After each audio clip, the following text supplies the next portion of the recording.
Қайырлы күн, құрметті білім алушылар. Бүгінгі сабақтың тақырыбы домбыра халық мұрасы.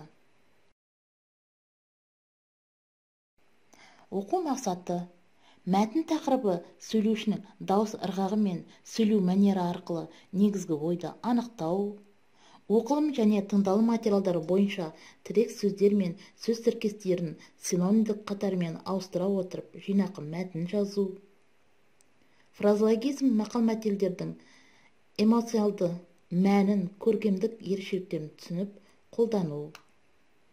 Енді оқушылар, мына сұраққа жауап беріңіздер. Домбыраның қандай түрлері бар? Үйде домбыра бар ма? Домбыра тарта аласың ба? Домбырада қандай шығармаларды ойнай аласың? Тыңдалым тапсырмасы. Қазақтың музыкалық аспаптары туралы тыңдалым тапсырмасын мұқият тыңдаңыздар. Қазақтың музыкалық аспаптары. Қазақтың музыкалық аспаптары да әлемдегі кең таралған аспаптар сияқты үрмелі, ішекті, соқпалы болып бөлінеді.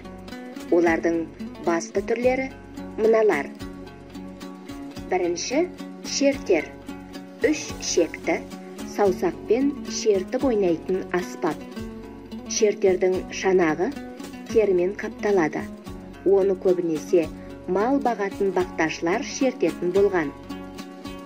Екінші, қылқобыз. Ысқышпен ойналатын қос ішекті ескі музыкалық аспап. Мұндай қобыздарда көбінесе бақсылар ойнап, күй сарынының әсерін күшейту үшін әдейі темір теңгешелер тағатын болған. Қобыз 3-4 шекті болып келеді. Үшінші, домбыра. Қазақ халқының қос шекті шертіп ойнайтын аспабы. Төртінші, сыбызғы. Үрлеп ойнайтын ескі музыкалық аспап. Сыбызғы негізінен ағаштан және қурайдан жасалады. Ол бақташылар арасында кеңінен тараған. Бесінші, даңғара. Ұрып ойнайтын музыкалық аспап. Даңғараның ағаш шеңберінің бір беті ғана термен қапталады. Оны көбінесе бақсылар пайдаланған. Алтыншы, аса таяқ. Ұрып ойнайтын музыкалық аспаптың жетілдірілген түрі. Кейде асатаяққа 6 қоңырауда тағады. Асатаяқтың шанағының ішіне темірден жасалған сылдырмақ теңгешелер ілінеді. Ертеде асатаяқты бақсылар өз ойындарын сүйемелдеуші құрал ретінде пайдаланған. Жетінші, қамыс сырнай. Қамыстан жасалған үрлеп ойнайтын аспап. Қамыс қуысының ішінде тілше бар. Соны үрлеу арқылы дыбыс шығарады. Сегізінші, саз сырнай. 6 тесікті үрлеп ойнайтын аспап. Саз балшықтан күйдіріліп жасалады. Бетіне өрне қойылып, ол жылан көзбен өрнектеледі.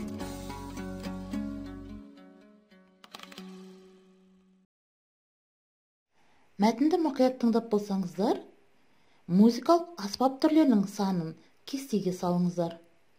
Үрмелі, шекті, соқпалы аспаптардың саны қанша болды?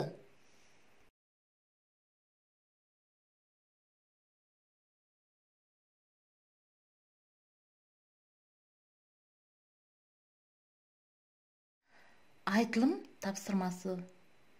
Қазақтың музыкалық аспаптарын әлемдік аспаптармен салыстырып, ұқсастығы мен айырмашылығын айтыңыз.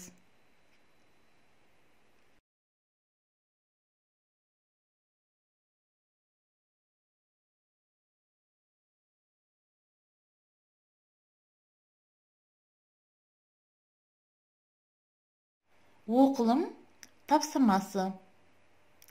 Қазақтың ұлттық музыка аспаптары мұражайын жарнамалайтын мәтінін қарастыр.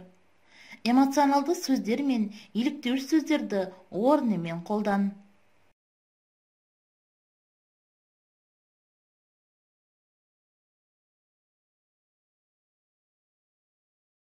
Енді оқушылар, бүгінгі сабақ бойынша ой тарасына салайық. Бүгінгі сабақтан сіздер не үйрендіңіздер? Қандай сабақ қиын болды?